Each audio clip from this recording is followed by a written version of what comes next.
Good evening, YouTube. Poppy here. Thursday, August 9th, I think. It is Thursday. That much I'm sure of. Shout out to Andrew Sirigliano to start off this video. A couple of videos ago, I was smoking some rehydrated, I thought, rescued and rehabilitated Old Joe Krantz. And it was good smoke. I'm still smoking it. But Andrew was good enough to send me some fresh Old Joe Krantz, and wow, as expected, there was a difference, but I never expected to be quite the difference that it was. I highly recommend fresh Old Joe Krantz if you can't get some rehabilitated Old Joe Krantz. But thank you to Andrew. It's made me do some thinking about trying to rehydrate tobacco. I'm going to do a little more research about doing that with some of the other blends that I've run across. In my last video, I asked for some help deciding what tobaccos I was going to open. I've got some old tins, 4, 5, 6, 7-year-old tins, mostly Cornell and Diehl, and I wanted some input as to which ones I ought to open for my birthday. Now that I've completed the celebration of my most recent lap around the sun, I'm ready to open some tobaccos. And I decided on 2 with some input from you folks. First one I'm going to do, and I'm going to do 2 separate videos so I don't get out of whack here with too many minutes. Burley Flake, number 4, is the one I'm going to do with this video, and then in the next one I'm going to do Corinthian. Burley Flake is a blend of dark and light burleys and Latakia with red Virginia for a touch of sweetness. So this tin, I couldn't get the date on it because somebody put the price tag over it, but in researching, when Cornell and Diehl left Morganton, North Carolina, which is the town I live nearest, I think it was around 2014. Their tin art changed a little bit, enough to where they no longer print Morganton on there. So I'm guessing this can is probably 4 years old. It may be 5, it may be 6. I really don't know. The clear plastic is definitely aged, and I don't know whether you can really see that or not. As it starts to yellow, the tin. Can you see the bulge? You can see the bulge or not. So anyway, we're going to pop the top on this little guy, and then of course it's going to go in the jar, go on the shelf, and I'm going to smoke a little bit here with you. Let's see if we got any kind of sound to it. Oh my goodness, wasn't that a sweet sound? Oh, I'm getting some aroma already, and all I've got is a little crack. Vintage Blends, selected hand-blended tobaccos for the discriminating smoker. Well, I'm coming up in the world, according to Cornell and Diehl. Interesting. There's 2 of these little round things. Ooh. Oh, isn't this cute? This is on top. This is the one telling me I'm a discriminating smoker. Thank you, C&D. And then I've got 2 little flaps over the top of it. And can you see tobacco in there? It is a flake. And oh yeah, I can smell the burley. Even catch a hint of the Virginia. Not getting a lot of Latakia out of it, but that's okay. That's all right. See that right there? Get that in front of the camera so you can see it. Nice and dark, as I would expect it to be, having aged. So I'm going to pull out a little bit of this stuff and rub it up some, break it up some. It was originally a flake. Obviously, it's been battered around a little bit, being as old as it is, which is kind of what happens to all of us as we get older. So I'm just going to reach in here and pull some out. Put the lid back on it until I can get it downstairs and into a jar. I don't know if you can show it any better or not.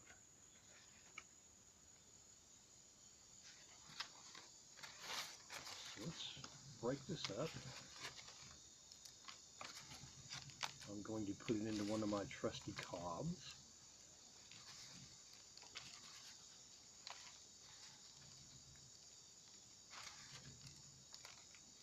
Still very moist. To be as old as tobacco, I mean, obviously it's been tinned, and the seal was good. But it's got this much moisture in it now. I'm not sure what the moisture in a fresh tin would be like, because this breaks up really well, packs really well.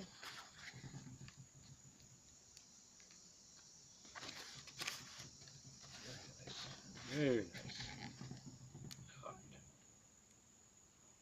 Okay. Let's see what we got going on in this bowl here.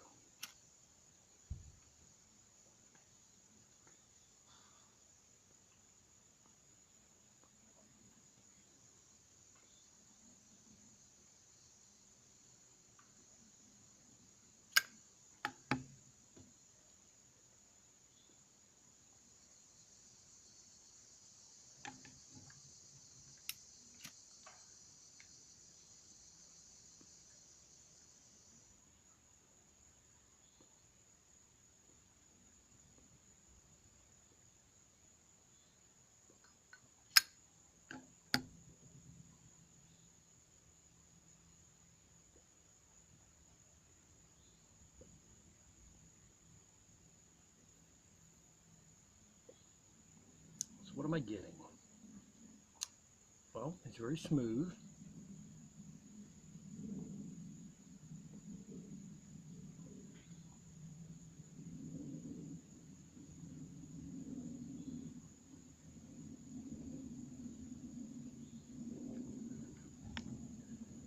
It may take a few whites to get it burning really well.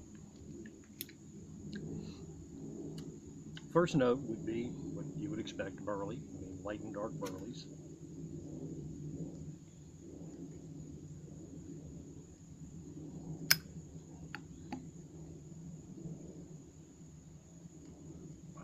When I sit back in my chair, I feel like I'm too far away from the camera and you may not be able to hear me.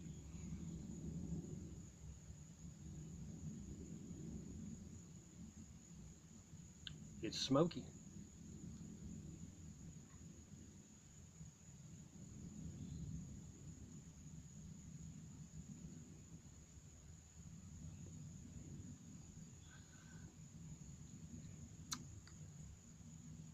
Burleys predominate.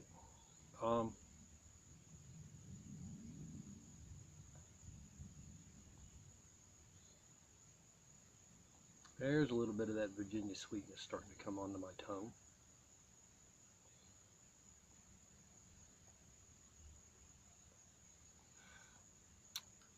I think this will be a pretty heady smoke as far as the nicotine level, just judging from the first little bit that I've got going here.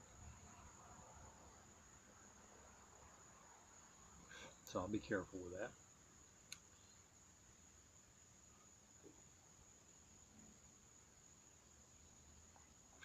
Not really noticing any Latakia jumping out at me. And of course, I don't know what the proportions in the blend are, so I can't really guess at what I ought to be expecting. But I've heard that with aging tobaccos, about 5 years out is as good as you can expect for Latakia. Beyond that, it's sort of a diminishing return sort of thing where you can keep aging it, but it's really not going to get better. And not knowing the proportions in this blend, I don't know if it's just a very light proportion and I was expecting more, or if it's aged, it's old enough tobacco, maybe older than 5 years,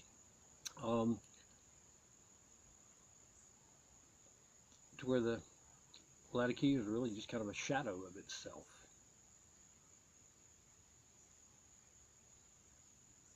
Now, this is not a bad smoke. Don't get me wrong. I'm not complaining. I'm enjoying the flavors of it. And it may be that it's old enough that the flavors are so melded together that once I get past that initial barley note,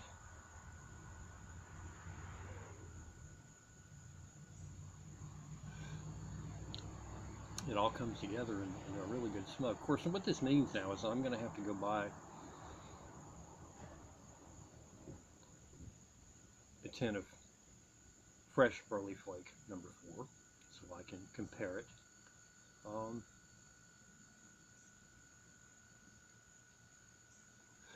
And see what the original intention was. But certainly this is a pleasant smoke. I will definitely enjoy this tobacco. I'm enjoying this tobacco. But I will enjoy it more again tomorrow.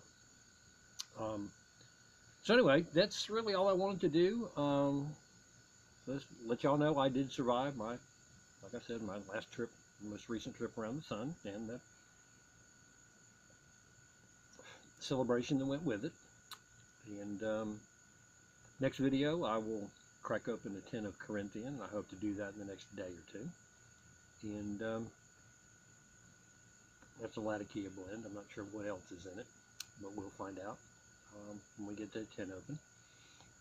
Thank you as always for taking the time to watch me and listen to me blather on about things. Quiet friends, as always, very appreciative of you guys out there. Subscribers, the same. Again, I just continue to be amazed at the number of people who will tune in and listen to me, and I'm grateful for that. As always, I will sign off and wish you peace and hope that you will be kind.